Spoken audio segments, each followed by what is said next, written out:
I was in here setting up equipment earlier, and Angelica and I were back here. This room was cold. And so now you all have warmed it up. So thank you in more ways than you know. We appreciate it so much. Did our media partners, did everybody get the printed copy of the handout or of the release? Everybody good with that? Okay.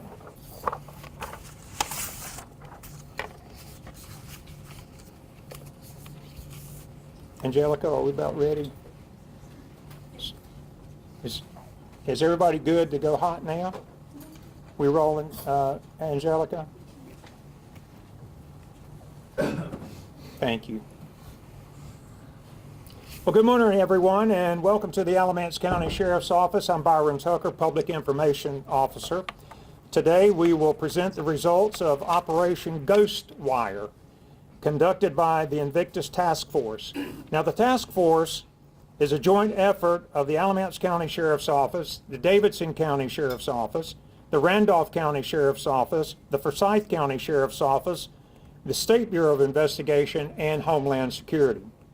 As we move forward with the press conference, we'll gladly acknowledge the other agencies who also participated in this operation. Now, you should have the printed press release, and after our presser this morning, then I will send those out in digital form so you'll have the photos digitally as well.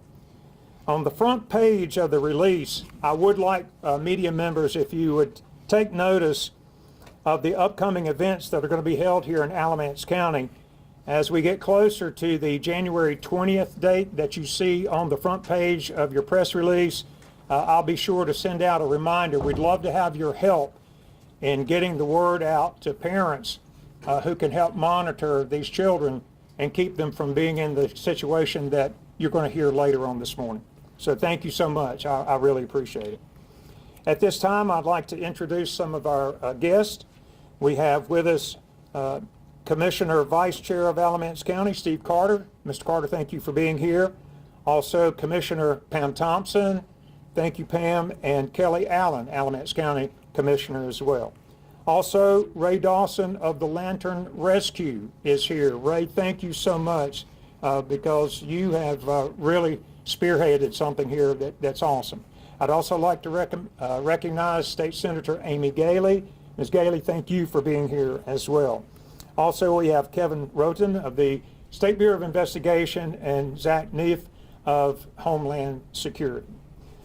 In addition to these folks here today, the guys that spearhead each agency, they are the sheriffs.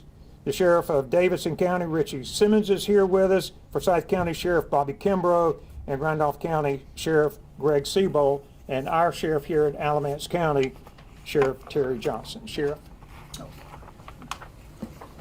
Thank you, everyone, for being here today. I consider this a major task, and also cleaning up the streets of Alamance County.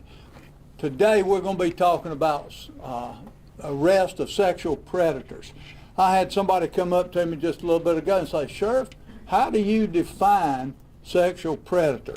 Well, I'm going to tell you, it's a person seen as obtaining or trying to obtain contact with another person in a metaphorically or predatory or abusive way. And we have had a bunch of that going on here in Alamance County and our surrounding counties. But I'm here to talk about Alamance County, then we're going to let the other sheriffs talk about the rest in their county. And a whole lot of people got involved in this operation, which allowed us to successfully complete Operation Ghostwire. And I want to recognize those agencies now, not as the ones that was actually involved in this task force, but assisting us in the arrest. I'd like to thank, would have anybody here from the North Carolina Department of Adult Corrections? All right, thank you. Sanford Police Department. Burlington Police Department, I know we do. Thank y'all for all y'all's help. Federal Bureau of Investigation, I think they're back in the back corner there. Okay. Of course, Guilford County Sheriff's Office. I know one of them coming. All right, thank you for being here. Archdale Police Department. Thank you for being here, sir. Alamance County District Attorney's Office, I don't believe is here. Randolph County District Attorney Office. Anybody here from there? Okay. With that in mind, I want to talk to you a little bit about the problem here that was uncovered in Alamance County. A total of 23 arrests on a 2-week period. 23 individuals were arrested. 14 of those arrested were citizens of Alamance County, and 4 others were just arrested in violations here in Alamance County. Number of children saved from abuse that was actually being abused was 4. We rescued them from being abused. Number of previous sex offender arrested, Alamance County, 1. Number of illegal immigrants arrested, 4. And 2 of those were armed. We had one with a stolen weapon and one carrying a concealed weapon. And what really gets me is the ages of the undercover chats when we were posing as someone meeting the adults. 12 to 14 years of age, folks. And these are children that is marked for life. You can say what you want to say, but after you're abused as a child, it can make a difference in a lot of ways of life for you, where you get in trouble. You know, it's amazing what can be done. I also want to thank our partners in this task force for the work that we have done in Alamance County and what we're going to do in Alamance County and other counties in this state. Nobody knows the number of doggone sexual predators we have in this state, but one is too doggone many when we look at our children and where they're going to come from. They are the victims, and we as law enforcement agencies and officers need to ensure that our children are not going to become victims of these sexual predators. I don't care what it's going to take to stop this from happening, but I can tell you I am dedicated here in Alamance County to whatever is needed to stop it, and I know these sheriffs and you folks here today are. I want to thank everybody that works for the Invictus Task Force, and I know we have raise your hand if you signed the Invictus Task Force.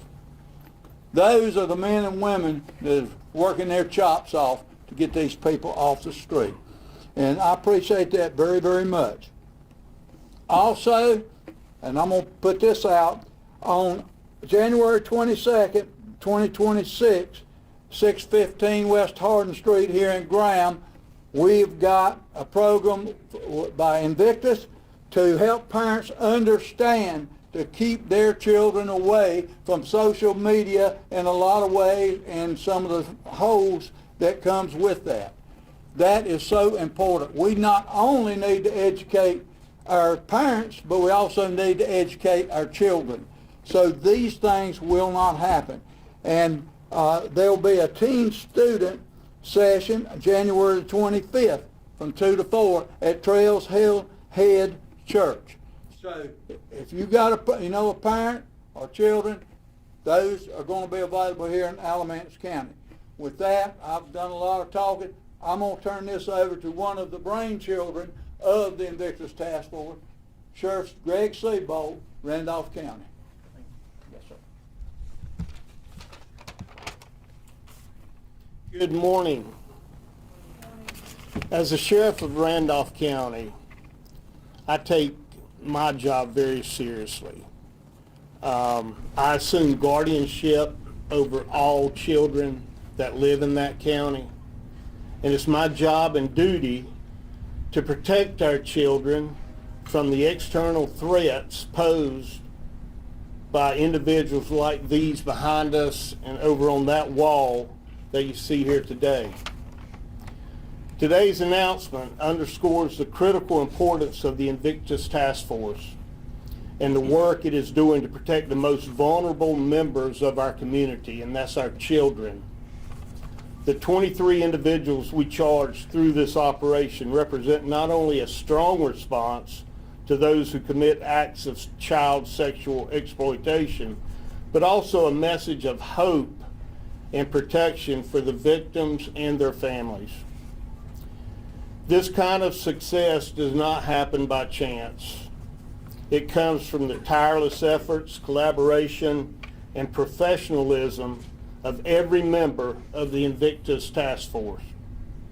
Investigators, analysts, technical experts, and support staff who bring skill, determination, and compassion to their work every day.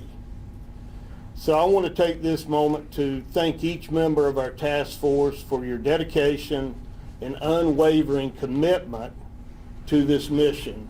Without you, there would be many more kids out there being molested or violated. Their work makes a huge difference in our county and this area. We are protecting lives, restoring dignity, and making our communities much safer. And I applaud you for doing that. Thank you so much. I'm going to turn it over to Sheriff Simmons. Good morning, everyone. I just want to take a second just to say how excited I am when we do these sting operations. We had one in Davidson County at the end of last year, but we also love to do these things. It keeps these predators on their toes. They have to be, because they don't know when and where we're going to be. And that's what's really great about these things. Since the start of the Invictus Task Force, we've had 173 of these predators that you see on the wall have been stopped from doing these hideous crimes against our kids. We say we're in Alamance County this time, but with social media, these predators are everywhere, and they can be here, they can be across in California and be in North Carolina in the Piedmont. With these sting operations, it gets out. They have to be more careful. But I know of 23 that's not going to be doing anything like this for a long time because of the hard work of this task force. And that's what I'm so proud of, is the partnerships that we have with the Alamance Sheriff's Office, with Randolph County, with Forsyth County Sheriff's Office, with Homeland Security, and with the SBI. When we put our, we don't want the Davidson County Sheriff's Office to be the strongest. We want to work with coalitions and make these things happen. When we put our strengths and our forces together like we have, it becomes a force to reckon with, and a force that these predators are not going to want to come to the Piedmont to do this. It's given us a great reputation to protect our kids. And like Sheriff Johnson said, we're doing something in Davidson County as well. We've got every 7th grader with a program we call TAME. We go to every 7th grader and teach them about the danger of these phones. We've got to do the enforcement. We've got to teach the parents and the kids. And when we do this, we're going to make a difference with these. We can't stop them all, but we've got a bunch. Since we started it, 173 of these predators are not doing this right now, and we're going to go after more. So if you're doing it, it's time to stop, because we're coming after you. And now I'm going to call up the last of the coalition here is Sheriff Kimbrough from Forsyth County. Appreciate you, Sheriff. Thank you. First of all, I want to thank all the men and women that are standing on that wall. I thank God for you all. You all are what I call gap standers. Without you standing in the gap, places would fall, and because of that, I say thank you. God bless you. As I was listening to what the sheriffs were saying, each one of us represent a certain jurisdiction. But what we need to be mindful of is that crime has no respect of jurisdiction. That is why this task force is so important. That's why this task force is so important, because we remove all of those things that usually keep us from working together. And what I want to tell you is this, is that the greatest asset that we have is our children. Our children. The future needs us now. We need funding. We need so many things to carry this task force. What I want you to know is that when you see this and you see these men and you see what's happening in this community, he talked about 173 since we started. He talked about 23 that was arrested in this operation. Those numbers don't even touch the tip of the iceberg. And in order for us to get more visible, to make more of a dent in this, it's going to require projects, task force like this across this state. Because what I know is this, is that the work has to be done. But standing up this project that we've stand up, we have stuck a flag right here and said that we care. We're going to make a difference. So I applaud you all. I applaud you, Sheriff Seapolt, Sheriff Johnson. I applaud all of you for what you have stood up and you have invited us. You've taken the lead on this. What I will tell you is that the Forsyth County Sheriff, we will commit our resources, which we have, and we will continue to bring manpower here to be a part of this, because at the end of the day, what we've done for the least of them, you've done unto me. And our children, we've got to step it up. So thank you all for being here. I love you guys, and thank you for allowing us to be a part of it. Thank you. Kevin, you want to come up? Come on. Kevin Roughton, Special Agent in charge for the Computer Crimes Unit of the State Bureau of Investigation, also the commander of the North Carolina Internet Crimes Against Children Task Force. In that role, we get to work with police departments and sheriff's departments all across the state. We have about 230 affiliates across the state that are doing work just like you're hearing described today. But what I'll tell you is that what you're witnessing today is unique here. There's no other place in the state where 4 sheriffs have come together like these 4 sheriffs have and said, we're going to form this partnership with the SBI, with HSI, and this is a priority in our agency, and we're dedicating men, we're dedicating time, we're dedicating resources to specifically go after this fight. It's been extremely productive in these 4 counties, and the dedication of these 4 sheriffs is unmatched anywhere else in the state right now. The other thing I'd share with you is these arrests, some of these come from proactive investigations. Some of these come from cyber tips from the National Center for Missing and Exploited Children. A lot of people, when they hear that word cyber tip, you may not understand where that comes from, but the vast majority of cyber tips that we receive come from names of social media platforms that you would recognize. Snapchat, TikTok, Instagram. Those are the biggest provider of cyber tips. You'll see some charts and graphs talking about cyber tips where there's been a slight increase year over year for the last 15, 20 years. But what we've seen in the last few years is this dramatic explosion from where in 2019 we had less than 5,000 tips. This year we'll receive about 45,000 tips, a 900% increase in the last 6 years. Again, cyber tips are vastly coming from social media. So these prevention programs, getting in front of our parents, getting in front of our teens and teaching them they're going to be on social media. That's today's day and age. We have to understand that, but we have to teach them how to do it safely. So I am honored to be a part of this partnership with these sheriffs, with HSI, with the enforcement action that's taking place, but we're not going to arrest our way out of the problem. It also is going to take education, and both are happening right here in these jurisdictions. We're pleased to be a part of it.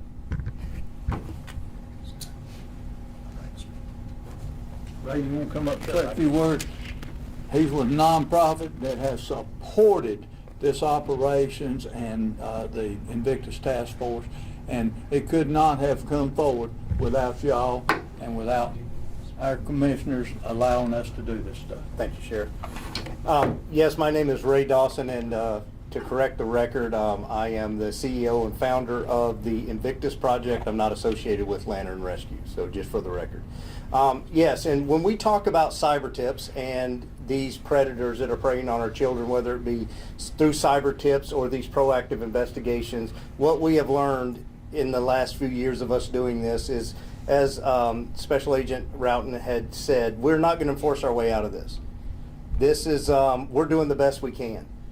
But in 2019, we had just under 5,000 cyber tips reported in the state of North Carolina. And a cyber tip is an image or video depicting the sexual abuse of a child. That's what it is. And 5,000 of those in 2019. And last month of October, we had over 6,800 of those cyber tips in the state of North Carolina alone in 1 month. that should concern every person that's sitting in this room and every person that's tuned into this press conference. We are not going to enforce our way out of this. It's going to take us to collaborate together with parents and people that are in position of trust over our children, because we're going to have to educate our way out of this. This is a parenting problem. It absolutely is. And as your nonprofit partner with this task force, the Invictus Project, we are absolutely committed and dedicated to ensure that we have the right message in front of parents so they understand exactly what the threat is that their children are facing and what they can do to help mitigate that. So when you see these community events come across that have been spoken of today, whether they're in Alamance County or in Forsyth County or any place else, go to them. Go to them. If you're a parent, a grandparent, and you have children, go to these events so that you can understand exactly what your children are facing. But not only that, one of the things we do with our nonprofit is we do a teen survey, a child survey. So when we're talking to kids in schools and in these church environments, what we do is we have them do an anonymous survey. And you would be shocked to understand what they know about this fight and hearing it from their words. So we encourage you to continue your partnership with the Invictus Project. We'd like to thank a lot of our corporate sponsors that have helped us be able to help support the funding with tools and equipment and resources. But not only that, during these operations, it's our community partners that come along and help us able to feed these guys and feed the guys and gals that are doing this work. And so we thank you guys for your support, and we pray that you'll continue it. Thank you, sir.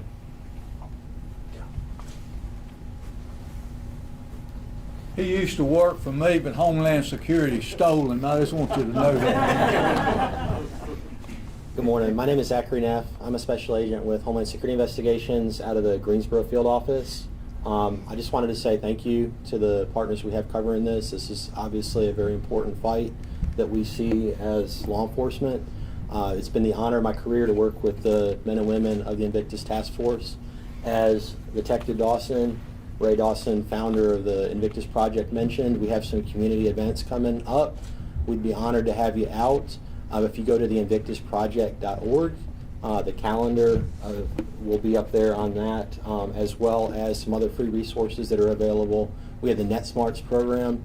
It's the free resource that's offered by the National Center for Missing and Exploited Children, as Zach Roughton mentioned. If you go to NetSmarts with a Z, and Google that, or go to netsmarts.org. You can see what the National Center for Missing and Exploited Children have for free resources. HSI also has the iGuardian program. We offer a free presenter to come, whether it's a special agent like myself or one of our victim advocates, come out and speak in a school setting or community events, and we'd be honored to come out. Thank you all. Let me say this. I want to thank everybody that's here today that had anything to do with protecting our children in Alamance County and in North Carolina. We must continue these efforts. And believe me, we're going to be talking about funding not only to my commissioners but to the state of North Carolina funding this project. Because how do you put a price on a child's life that is physically and sexually abused? You cannot do that. Money cannot match one single child getting hurt. So let's keep that in mind as we move forward. To the agencies that help in this operation, thank you, every one of you, for your efforts. Now, turn it back over to you, sir. All right, so we'll open the floor for questions, and if you have a question specifically to one of the sheriffs or Zach or Kevin or Ray, give them just a moment so that they can come up to the microphone. Open it I up. think one of our commissioners has something to say. Thank you, Sheriff. You have three of our county commissioners here this morning. Commissioner Thompson, Commissioner Allen, and myself. One of the primary tenets of government is to protect its citizens. So the funding that comes not only from Alamance County, but from the other counties represented here this morning, comes because the county commissioners in those counties and our county have supported the Invictus program. And I just want you to know that we continue to support it. We're proud of all these individuals who have stepped up to serve and try to protect our children. It's a critical action. I mean, when I look at these numbers that I saw flashed up here a minute ago, obviously overwhelming, folks, obviously overwhelming. And how in the world do you handle something like that? I mean, it's got to be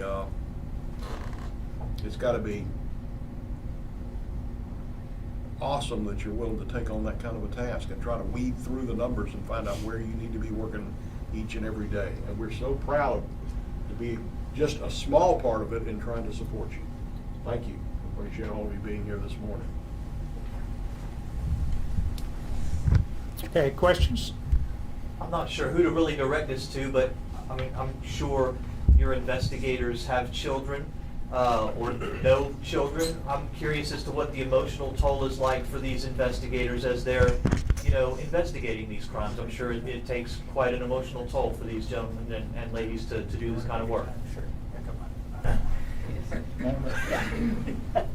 If you would say your name too before you work. I'm Detective Amanda McDaniel with the Alamance County Sheriff's Office. To answer your question, I have 2 children, and honestly, it has opened my eyes because I see the different platforms and get to bring it home and obviously educate my child, but also their friends, because now their parents come to me and say, hey, what's the new platforms? What's going on the internet? Because they don't know. And this has shown them that the resources are out there, and schools have reached out and said, I understand this is what you investigate. Is there any way you can come talk to us? And as a task force, we come and we'll talk to them and explain it's not to make them feel stupid or anything. It's honestly there to educate both the student and the parents and the children. So yes, my children sometimes think I'm a little extra, but they understand why. Thank you so much. You're welcome. Thank you, Amanda.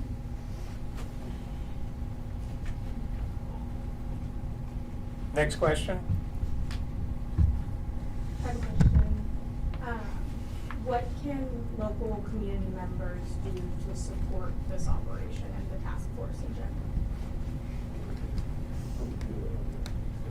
Well, I'll say this, we're going down the line here because they probably all have different ideas. One, you can send us information if you know someone is involved with a child.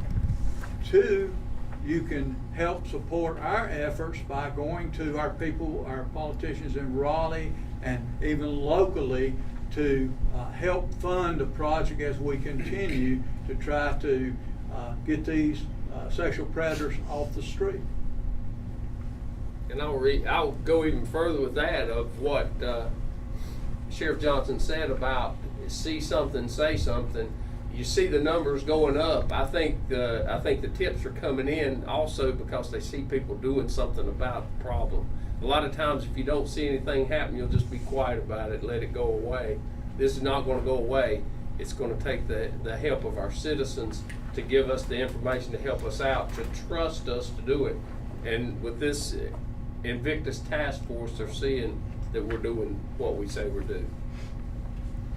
I would also agree with both. One thing that we need to continue this program is funds. It takes a lot of money to buy state-of-the-art technology, and we need the best for those guys and girls over there.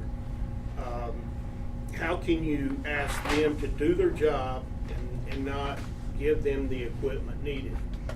Also,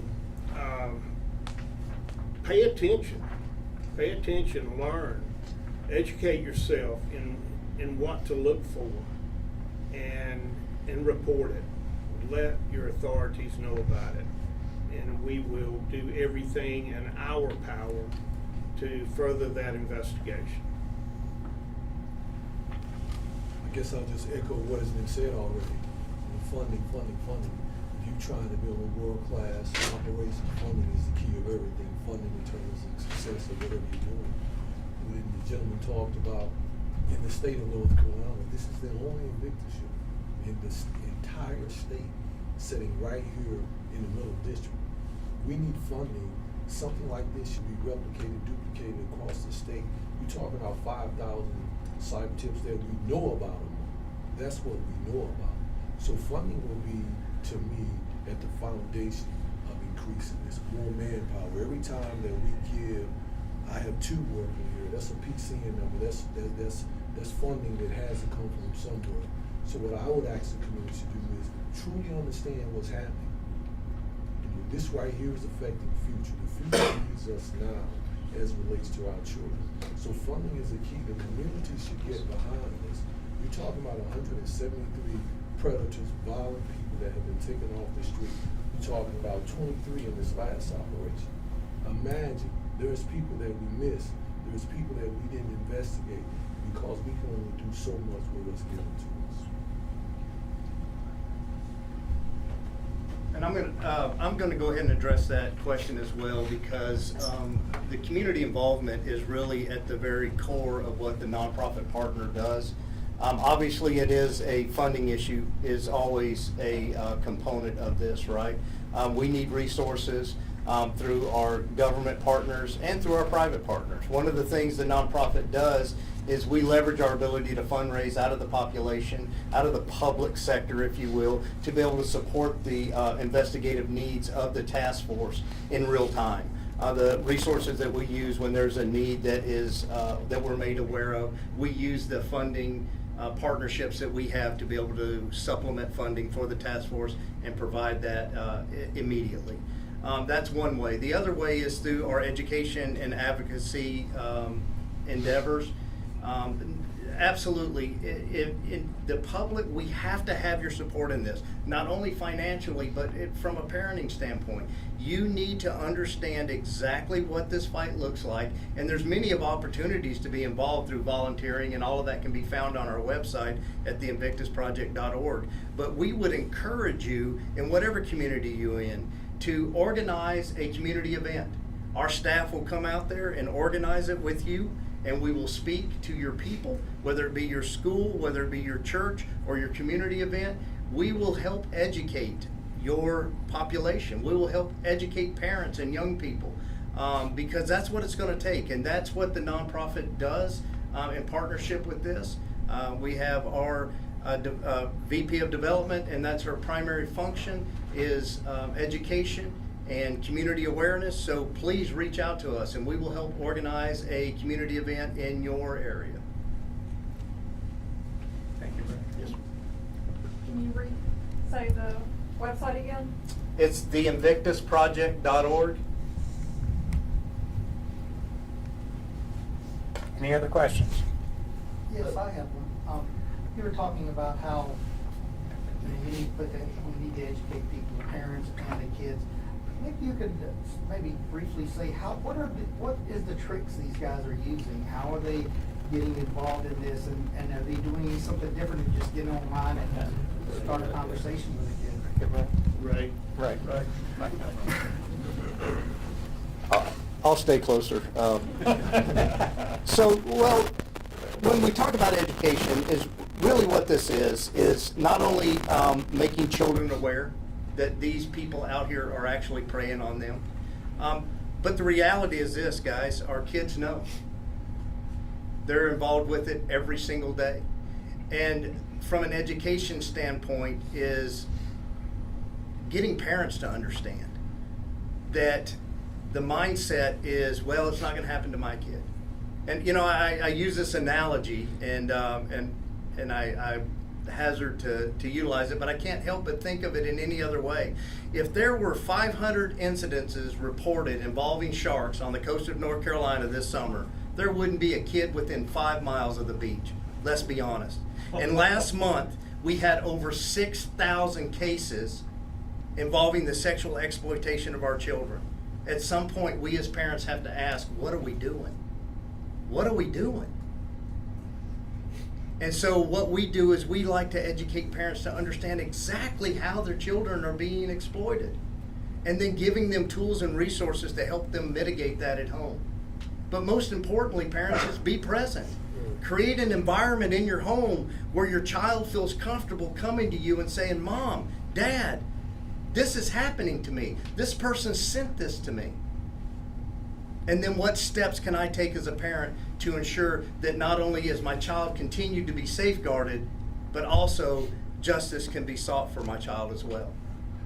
And all of that's, I could be up here for hours doing, telling you all of these different tricks and traits, and what you need to know is this, is that there are people out there by the hundreds of thousands that are daily actively preying upon your children.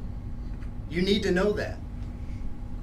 And then organize an event and educate yourself. Just go to our website and get resources. They're out there for you. We're committed to this.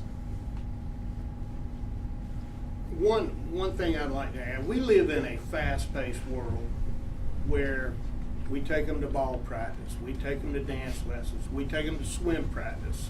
We think we're doing good.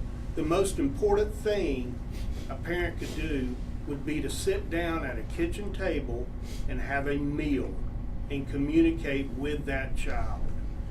You think about this day and time, everybody going to drive-thrus, picking up this, trying to make it to that appointment. It's time to be a family. It's time to be a parent. And parents need to listen to their kids. Give them that opportunity, and they will talk to you.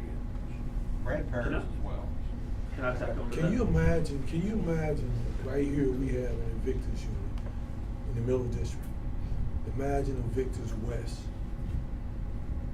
Imagine Invictus South, North.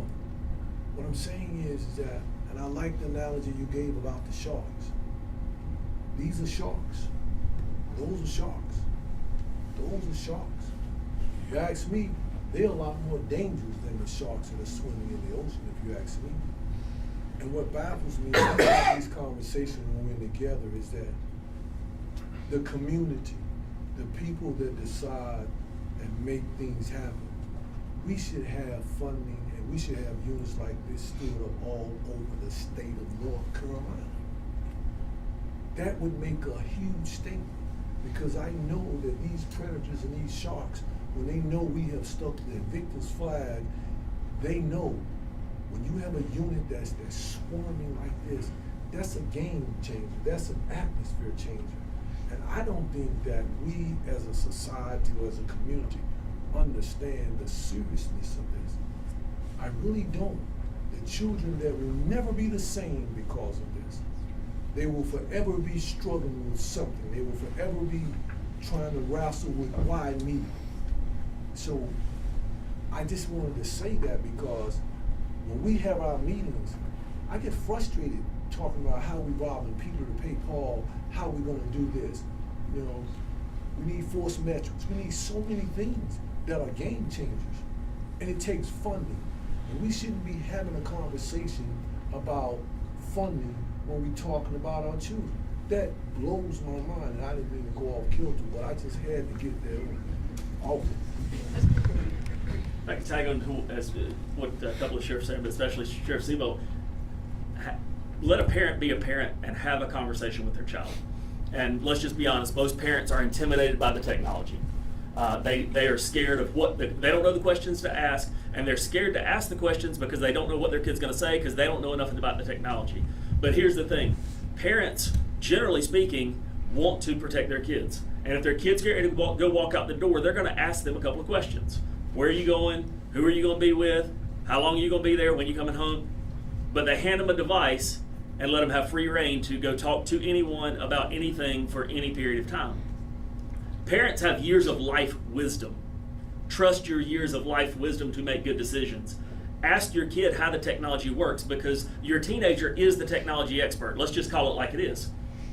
Approach your child and tell them, you don't understand how it works, explain it to me. And when they start telling you how that app works or how that platform works, you, using your years of wisdom and experience in life, will hear the red flags and the dangers, and you can use those years of wisdom and experience to help them operate the technology safely. You don't have to be the technology expert, but be a parent and protect your kid. Just like if they were walking out the door into their community, they're walking out the door into a much bigger community of the internet that is global. Protect them the same way.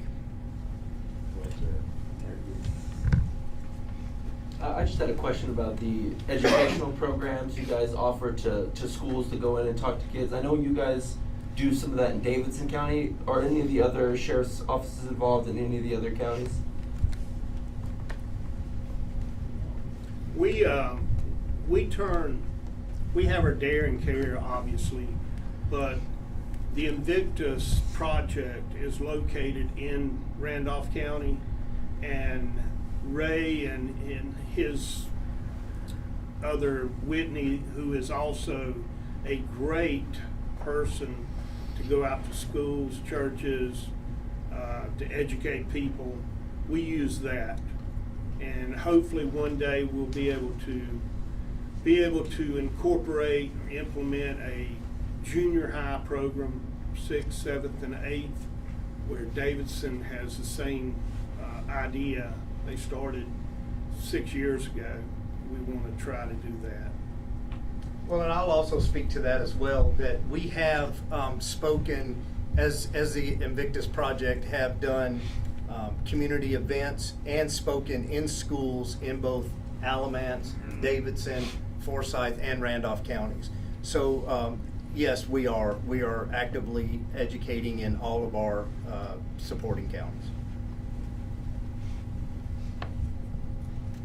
Also, of course, I think in Alamance County, our DARE program also deals with decision-making and risk-taking in our schools, and I'm sure some of that ties in to some of the things we're talking about here, making the proper decisions and being responsible. And we continue to keep meeting about this after this Oh, press yeah. conference. We're getting ready to do that very thing. This is still evolving and getting stronger, and we see as we go on the task of training, everything else. So we all that's the great thing about it. We put our minds together to keep this thing getting even stronger. We don't stay stagnant. We're going and coming up with these programs. I'll say this about the sheriffs involved. They care, because we meet, we discuss, we may disagree, but we reach a happy medium, what's best for the kids and for the parents and for the program. And we're going to continue to do that as long as we're wearing these badges. I feel sure of that. Among the 23 arrests here, were there any demographic similarities either between the perpetrators or the victims? Can we get you guys to the podium, please? Repeat your question again. Among the arrests here on the wall, were there any demographic similarities between either the perpetrators or the victims, whether that's race, economic status, age, any of those? Yes, so I'll borrow a phrase from my friend and colleague, Mr. Dawson here. There's no way to tell what a predator looks like. You can be walking in a supermarket, you can be walking down the street. We've arrested pastors, we've arrested law enforcement officers, we've arrested firemen. Unfortunately, we've arrested other people in positions of public trust. I don't think, you can look at the pictures, they look like people that you'd see anywhere. The mall, the grocery store, church, etc. So to answer your question, no, I don't think there's any similarities on the offenders. As far as the children that were involved, unfortunately, them being minors, obviously we can't share that information. But we do use a set of UC personas as well that represents a wide variety of people. Several years ago, when I was an SB agent, we had a problem in Elon, at the Elon's children's home, sexual predator. And I will never forget when he was arrested and I interviewed him. I said, what in the world made you do this? I was trying to learn from him. And that individual said, I was bitten by the vampire. What he meant, his parent, one of his parents, or an individual had sexually molested that child when he was young. I have one question. I don't know if it's even something that y'all can talk about, but were any of the 23 arrests, did they have access to children in their homes, or just multiple children, or at any profession with children? Thanks, Sam. Yes, so as Sheriff Johnson had mentioned in the statistics earlier, the children that he mentioned being rescued, those were children that were rescued out of a home of a perpetrator. So yes, to answer your question, there were kids. We don't define a rescue as a kid that was necessarily in an abuse situation, but as a kid that was safeguarded. So obviously we're going to be doing our due diligence with forensic interviews, et cetera, to determine if the child was a victim of hands-on abuse. However, the child was safeguarded with an intervention to make sure the kid is no longer in that situation. Can you clarify that? Did you say the 4 children you saved, did they come from the same household? No, they, obviously with them being minors, we can't release that information. They came from a household that was associated with one or more of the offenders. You're welcome.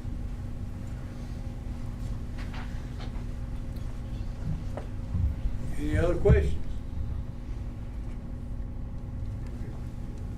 Once again, I would like to thank everybody that had anything to do with this operation. The agencies come together, worked extremely well, and we cannot stop doing what we're doing. And I would love to see this go all over the state of North Carolina, because there's hundreds of kids out there that are being sexually abused every day. And apparently, some people don't know what to look for. That's why this Invictus unit was created. That's why these other 3 sheriffs and myself come together, because we realized what was going on. And I think really what got my attention was a young lady was taken from Davidson County to Arkansas and was going to be trafficked or sexually abused. And from there, I want to thank everybody that had anything to do with bringing this group together to do what we're doing right now. And you can look in these eyes. We're coming after you. If you are a sexual predator and we can make a case on you, we're coming after you. And you know, that's the way it is. Our children is too important to have sexually abused and live in a prison at home and then inside them as they grow up. Because a lot of those kids wind up offending that has been sexually abused. We cannot continue to allow that to happen. Not in Alamance County, not in Forsyth County, not in Davidson County or Randolph County or the state of North Carolina. And we as sheriffs are going to do everything we possibly can to get proper funding to go after these individuals. When you look at the number of cyber tips, that is probably just a small percentage of what is actually happening to some of these kids. So open our eyes and let us go after these individuals.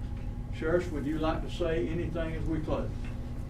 Just get over here. I just thank everybody for coming, for the interest in it. That's what it's going to take, and as we go on, it's going to pass. It's going to spread through the state, and that's what I'm most interested in, is us correlating and coming together and working throughout to help these other organizations start theirs as well.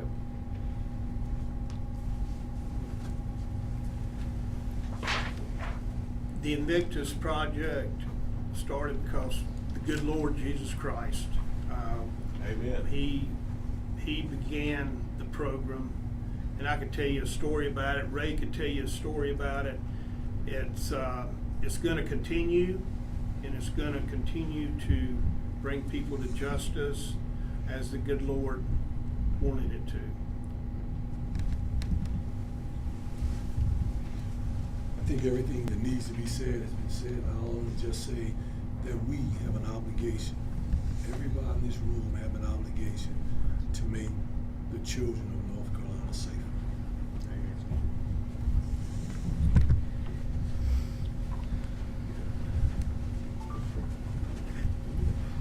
So media partners, thank you all so much for being here. You may not realize this, but you all just became a very integral part of what we're trying to accomplish here in getting this message out. So thank you for your time, and thank you for all you do for us. Thank you.